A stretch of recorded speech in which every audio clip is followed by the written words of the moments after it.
Welcome to the Deep Dive. Today, we're taking on one of those really loaded words from history, idolatry. We're not just skimming the surface, though. We're really getting into Voltaire's pretty radical take on it. He basically argued the whole label idolater is, well, a lie used as a weapon. That's right. And our mission here really is to unpack that.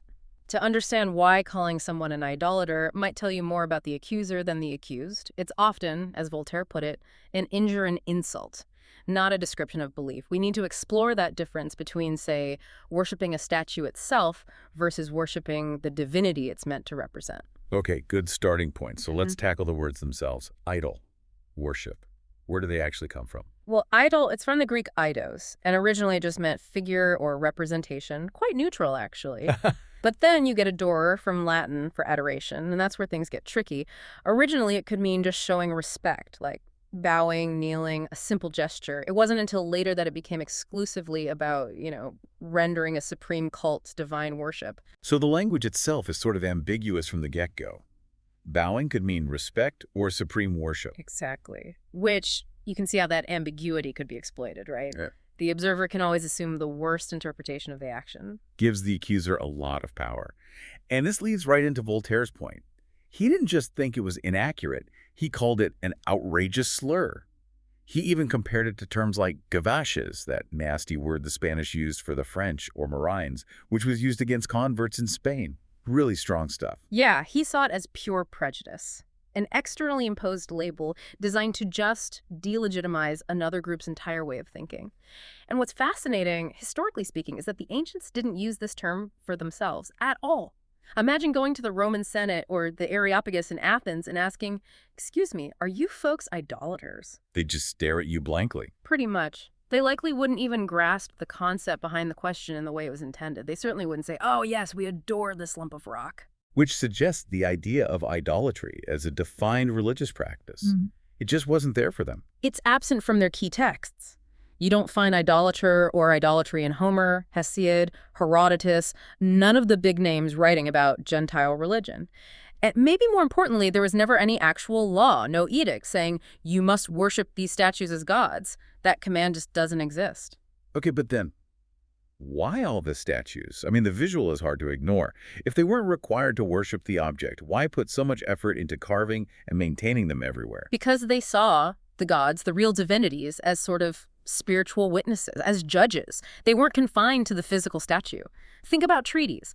When Roman and Carthaginian leaders swore an oath, they invoked their gods in their presence. They need the statue right there for the god to be listening. Exactly. The god was considered present in a spiritual sense. The statue was maybe a focal point, a reminder, a representation, but the real object of reverence was the unseen power. And that really gets to the heart of the philosophical argument Voltaire was making. He argued the ancients' mistake wasn't worshiping the actual wood or marble. No educated person back then genuinely believed the material was the god. So if worshiping the stone wasn't the error, what was the mistake from, say, a later theological perspective? The error, according to this view, was worshiping a false divinity, a made-up god, a fantastic being which was represented by that wood or marble. Ah, okay, so the statue is like branding for a false god. Kind of, yeah. It's a representation of something unreal. So if we think about it today, the difference isn't really they had images and we don't, because many religions do use images. Precisely. The claimed difference lies in what those images represent. Theirs, the argument goes, depicted fantastic beings from a false religion. Ours, speaking from the perspective of religions using icons, represent supposedly real beings in a true religion. Like the examples given. They had Hercules, later traditions have St. Christopher, they had Aesculapius with his goat. And later you see St. Roch with his dog. The use of imagery as a visual aid, as a point of connection, that seems pretty constant across different belief systems. And the fact that statues themselves weren't considered immortal kind of proves they weren't the ultimate focus. That's a really key point. Pliny, the Roman consul, addressed his prayers in his panegyric of Trajan to the immortal gods. He certainly wasn't praying to the stone statue itself, because everyone knew the stone wasn't immortal. The gods were, the statues weren't. What about things like the Palladium in Troy? Wasn't that supposed to be super sacred, fallen from heaven? Yes, but even that was seen as a sacred guarantee of the goddess Pallas's protection. It was a token, a symbol of her favor.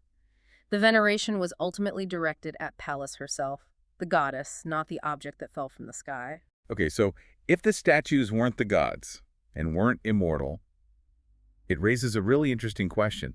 Why did so many of the customs associated with them, like kneeling, giving crowns, incense, flowers, carrying them in parades, why did those things survive into later religions? How does a supposedly pagan ritual get sort of sanctified? Well, their argument is that the customs themselves are neutral. They're just ways humans express reverence or make requests. So the actions survived, but the intention behind them was supposedly redirected or reinterpreted. Can you give an example of that? Yeah, the source brings up a great one. During a bad drought in Rome, women would carry the statues of their gods through the streets, barefoot, hair undone, fasting. And apparently it worked. Petronius even wrote, Statum urceatum plubat, basically. It immediately started pouring rain. Wow. And then? And then, fast forward, and you see very similar practices in later traditions carrying the shrines of saints barefoot to ask for blessings or rain. Now it's seen as a legitimate act of piety. Even though from the outside, it looks almost identical to the ancient Roman ritual. Exactly the same, visually. The difference is claimed to be internal. One was asking a false god. The other is asking for the intercession of a saint to the true God. Which perfectly illustrates the problem if you're just an outside observer, right? Absolutely. Imagine, Voltaire says, a scholar from Turkey or China witnessing these Christian ceremonies. They see people kneeling before statues, altars covered in images. They might easily conclude, they're worshiping those objects. They might mistakenly accuse them of putting their faith in the simulacra, the images themselves. But the believer would say, no, you misunderstand. Right. A single word, Voltaire suggests, would clear it up. We adore only God. These figures help us remember or ask for the intercession of those close to God. Okay, that makes sense. But then, how do you explain why certain statues or temples became way more popular than others? If the statue isn't the god, why flock to one specific Diana statue over another? That's about perceived effectiveness or reputation, isn't it? Differential veneration. Think of it like branding again, maybe. Why was the great Diana of Ephesus such a huge deal, drawing pilgrims and wealth, compared to some small-town Diana shrine? Or Jupiter and Olympia versus some lesser-known Jupiter. Exactly. It's about fame, stories of miracles associated with that specific place or image, maybe proximity. It doesn't mean they thought the material of the Ephesian statue was inherently more divine. And you see the same thing later on, too. Definitely. The source points out more devotion might be paid to, say, Notre Dame de Lorette than Notre Dame de Neige. It's about the reputation and perceived power connected to a specific site or image, not the wood or stone itself being the deity.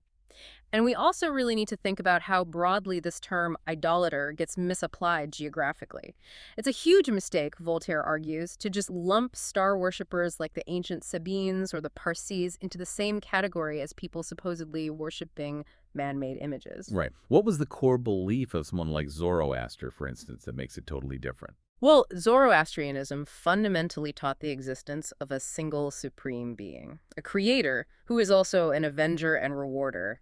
Their focus on elements like fire or stars was symbolic, representing aspects of that supreme being or the divine order. It's a sophisticated theology, really far removed from the crude idea of worshiping a statue. Okay. And what about further east? Huge populations in Asia often get mislabeled, too. Yeah, absolutely. Think about China. The state religion, for centuries, maintained a simple cult of the master of heaven, King Tian. No idols involved in that official worship. And figures like Genghis Khan and the Tartar hordes, they weren't idolaters either. Their belief systems were different. So vast empires, sophisticated cultures. Many had spiritual frameworks that didn't rely on worshiping physical objects in the way the idolater label implies. Definitely. It shows the label is often just inaccurate or overly simplistic. Now let's flip that. What about the Muslim perspective? They're famously strict against images, and they often historically called Christians jowers, which means infidels, sometimes implying idolaters. Why? Well, from their point of view, it's based on observation, right? They saw Christian churches filled with images, statues on altars, stories of miracles connected to relics and shrines. So when they conquered places like Constantinople and converted churches into mosques, they removed or destroyed the imagery because they genuinely interpreted it as Christians rendering divine cult to those statues and paintings. It looked like idolatry to them based on the visual evidence and practices. But there's an interesting wrinkle even within Islamic history itself, isn't there?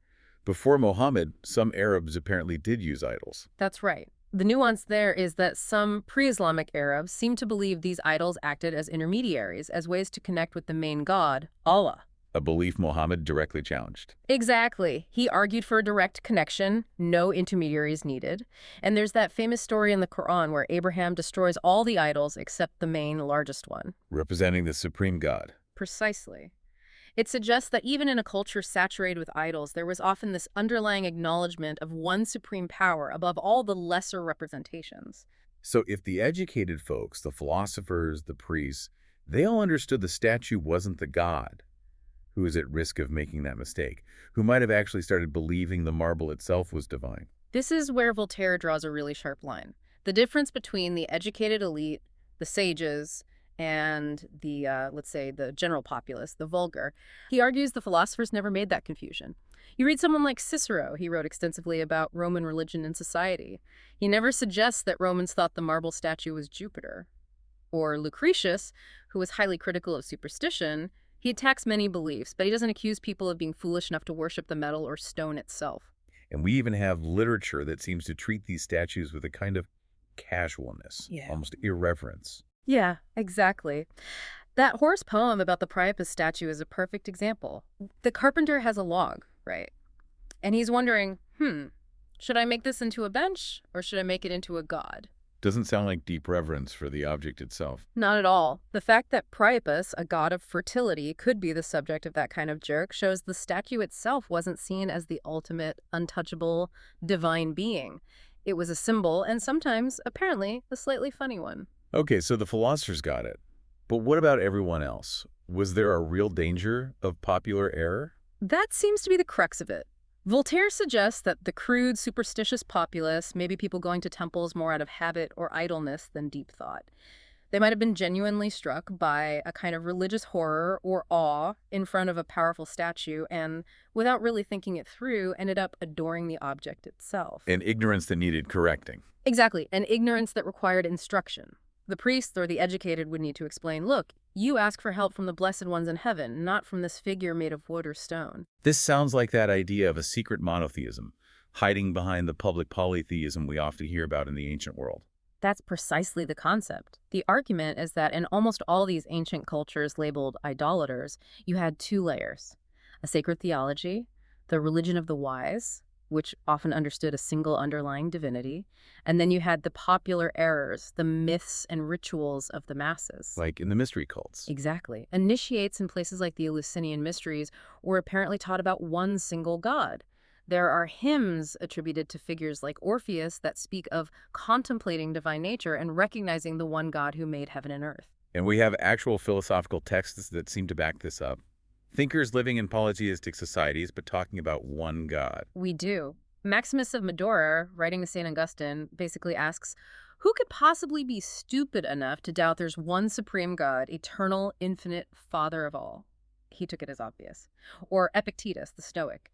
His focus is constantly on the divine within, the one God. God is within me, he said. I carry him everywhere. Even someone like Marcus Aurelius, the Roman emperor. Yes, even Marcus Aurelius. Although he uses the common language of the gods frequently, if you read his meditations carefully, he often speaks in ways that clearly show a belief in one underlying, eternal, infinite God.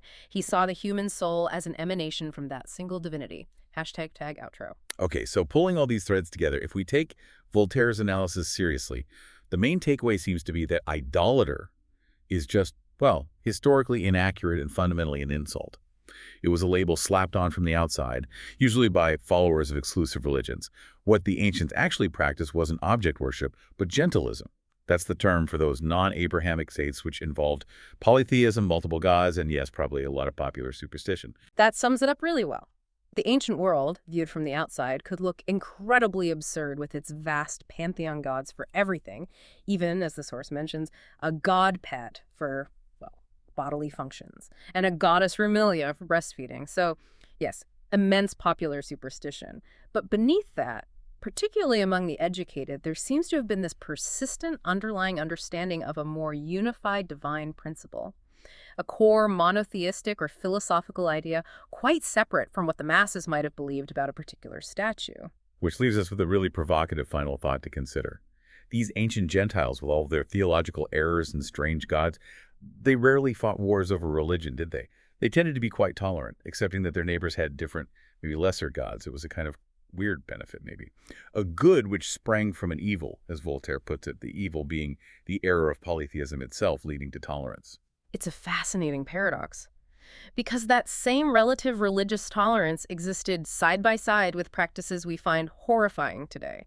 Human sacrifice, for instance. It wasn't just myth, it happened historically in Taurus, among early Greeks. Even the Romans apparently sacrificed people to deal with scandals involving the Vestal virgins. So you have this strange mix, a philosophical framework that allows for relative peace between different cults, yet also permits profound moral darkness and cruelty. Exactly. How can that kind of intellectual tolerance, or maybe indifference, coexist with such brutality? It's a stark contradiction, something to really mull over about the ancient mindset.